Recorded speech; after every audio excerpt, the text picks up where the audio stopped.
What's going on, everybody? Sean here with my good friend Steven. Welcome to another edition of After the Movie. It's Monday night, so it's once again an AMC unseen type movie. We just got done watching the new horror film Sting, which is releasing next month.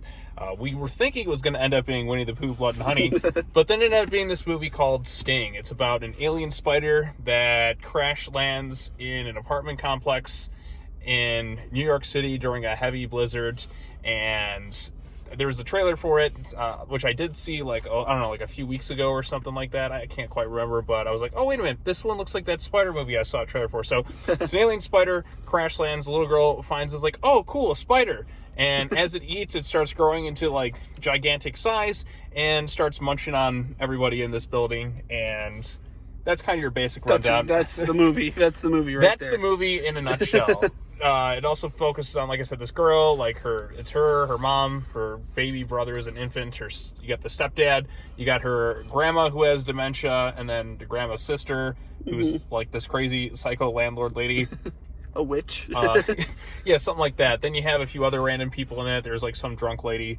Then there was this guy who was a biologist who was just really awkward with his humor.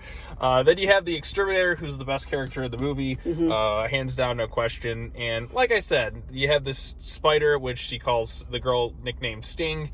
And, well, it's not, like I said, it's an alien spider, and it just causes chaos. This is a big 50s B movie, basically. Yeah. I mean, there's a lot of times where they're watching different, like, films like Creature Walks Among Us, a lot of the Universal horror films.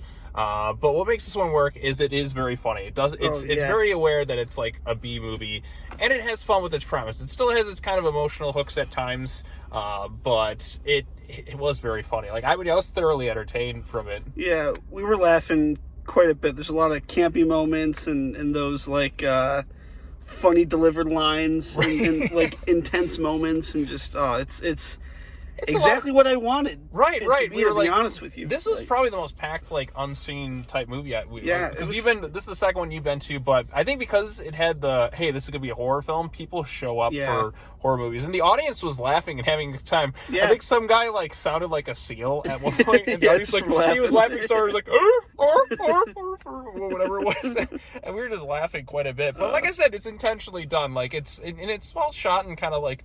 It's well acted enough. It is well shot, to be honest. Right, with you. like shots are pretty good. Right, because a lot of it, like I said, all takes place in this one location, this apartment building, and you know what? It made for a more entertaining apartment-based horror film than Evil Dead Rise, I should say. I was just about to say it feels less compact than Evil Dead Rise. Right. It feels more free because like the spider gets to all these rooms based on the air vents, which are the biggest air vents you'll ever see, by the way.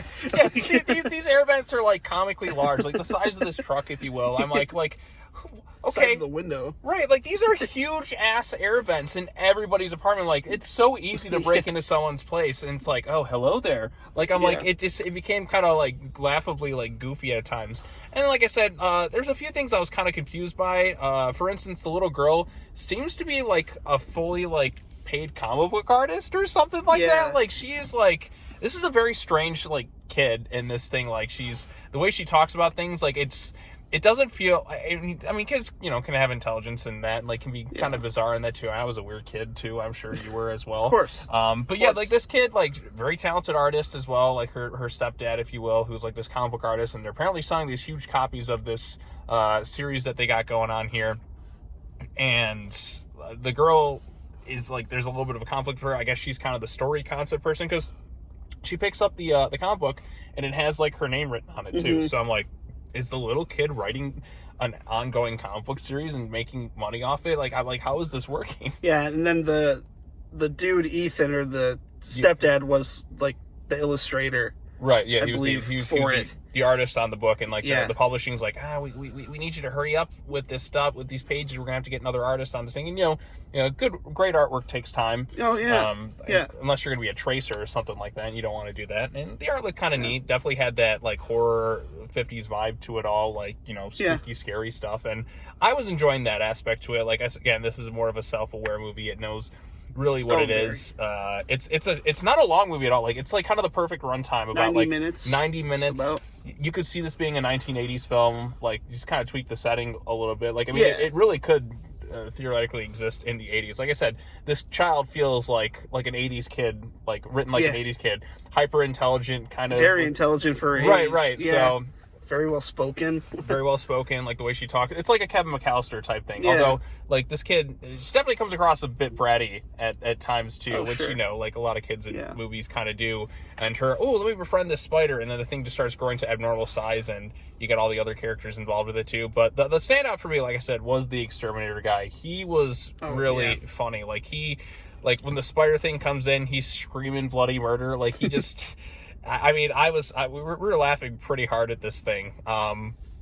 And then even the grandma too, like the grandma, because she has like Alzheimer's or whatever, and like they just kind of play off like her not really knowing what's going on, and like it makes for some good like situational type humor. Yeah. Now they do establish a way to kind of like the spider's weakness early on in the film, so you're kind of like, okay, that's good. Like the way they kind of showcase things right away, like okay, like that's going to play a factor later on. Yeah. That's going to play a factor later on. So is that. So is that. So is that. So it's like it's very efficient at what it has to do.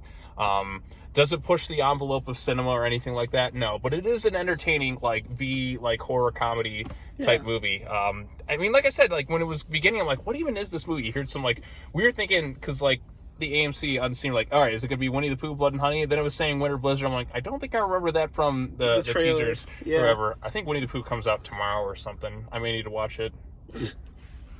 Have fun. Right. So what about you? What are some of your favorite things? Or is there anything you really disliked about it? Like... I mean, it's kind of as you said it was to be film. I mean, it's made to serve a certain purpose, and I feel like it did. Like it was, I mean, didn't really have any pacing issues. It's 90 minutes, and I thought it was... and it flies by pretty quickly. It does. Now it was the pretty spider well shot too. Right. It is, and the spider is of course CGI, but you know, like they do keep it kind of hidden in a lot of ways too. And there are times where the movie gets a little dark, to where it's kind of hard to make out like what's going on the film. I think just to hide that. Right, just to hide the CG. effects and some of the CGI and stuff too. I actually kind of like the opening like credits too, because like I said, like you have this asteroid that kind of comes in, crashes in this apartment thing, and you have the spider walking along, and it's like definitely played more so for laughs and like comedic effect and all that as well. So I mean, it is an entertaining like B film. It does exactly what it's supposed to do. Like I mean, it knows its premise. It's like it knows not to take itself too seriously, because if it did, it wouldn't have been as fun. Agreed. It's the perfect watch for a Monday evening, just to turn your brain off, right, and just be entertained for an hour and a half. Exactly. It's exactly what like some of these types of horror films should be. It knows its audience. The audience we were with, we were all laughing, having a good time. Yeah, the audience had a lot of fun. Like we were laughing. It was comedic.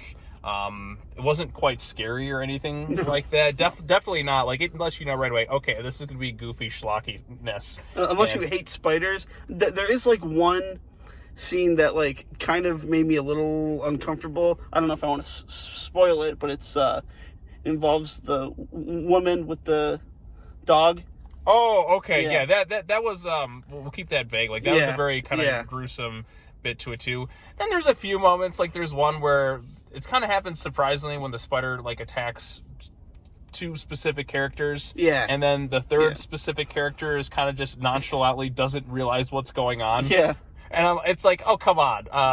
But we were all like kind of laughing in the theater about that because like it's intense. Like I said, when the initial attack happens, it kind of like comes at a surprising time.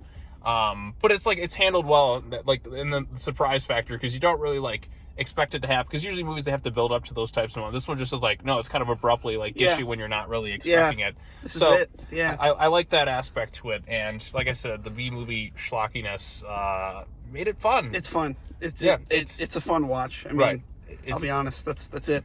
right. I mean, that's all you can really say about it. Like I said, if you like these types of movies, I'm trying to think of an example of like a B movie. Like, I mean, not quite to the level of something like Gremlins per se, because that one like really went way further with something. Because this is like more of a contained film.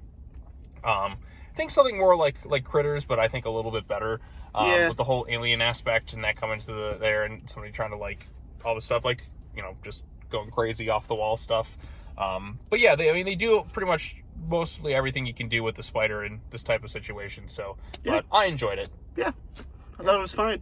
Just like I said, like a good opportunity to turn your brain off for an hour and a half and just have a good time. A few laughs. Right. It was good. Yeah, I mean, we looked it up right after the movie, but like there wasn't even a Wikipedia page for this thing out Yeah. there, which I was kind of surprised by. I'm like, nobody's gonna put stuff out there, but yeah, I don't really like know all the actors' names or anything like that. I couldn't remember who was the director or whatnot. And I don't. the stepdad, like I knew I recognized him from something. Then I looked it up. I'm like, oh, he was in like that Wolf Creek sequel. Yeah. But then everyone else, I'm just like, I don't really know who anyone is. But you know, that's okay because they're just the characters, if you will, in it. Yeah. So, but yeah, is there anything else you want to add to it? I mean, we're already like. I mean, I think we've said everything that needs to be said. I just, I mean. Right, Yeah. it's like it's an easy movie to review. Like, I mean, Yeah. go check it out. It's fun. Like, it's Yeah, if you like campy horror movies that right. don't take themselves You know what? serious. It's been a while. I think the last campy type horror film I watched was Renfield, but like this is one. This is like the first one in a while I've seen where it's like, okay, this is pretty entertaining. So, Yeah, yep, so, agreed. Yeah. All right. Well, I don't have anything else left to add to it. You got anything to plug or whatnot? Not really, man. Okay, yeah, neither do I. I mean, like I said, there's some stuff to come out this week. I may or may not be seeing Winnie the Pooh, Blood and Honey 2. Steve may or may not join. May or may not join. We'll see. We shall see, because, like I said, it's the sequel to that one. He was there for the last one, but he just was so mad he did not want to review it. He just terrible. left, and I'm like, okay, I respect it. So, but Yeah. we'll see what happens with like the next phase of stuff. So, but I'm feeling pretty good. I think I needed that movie, that Yeah. type of movie right now. Yeah, I need to it's laugh good. and have a good time, Yeah. and yada yada yada. All right, well, that's all I have to say. Look forward to some more stuff, comic reviews. Godzilla Kong the New Empire comes out this week. Definitely be talking about that one. And I can't wait. That's like exciting. But this was a nice surprise one. I feel like each like unseen screening has gotten better for me. Because like I said, the first one was that movie Origin, which is not something I'd really want to go back and watch again. Then we had Arthur the King. And then we had this one, the horror element. I'm glad they announced it was horror beforehand. That's why it was a lot more packed in there, I think, too. Yeah. So... But, and it was a fun horror movie. Like I said, it's not something I would have expected. Completely forgot about the trailer and all that, but I quite enjoyed the movie. So, Yeah, definitely. all right. Well, thank you so much, sir. My pleasure, Much as always. appreciated. And as always, take care now. Bye-bye then. We'll see you all in the next video. Peace out.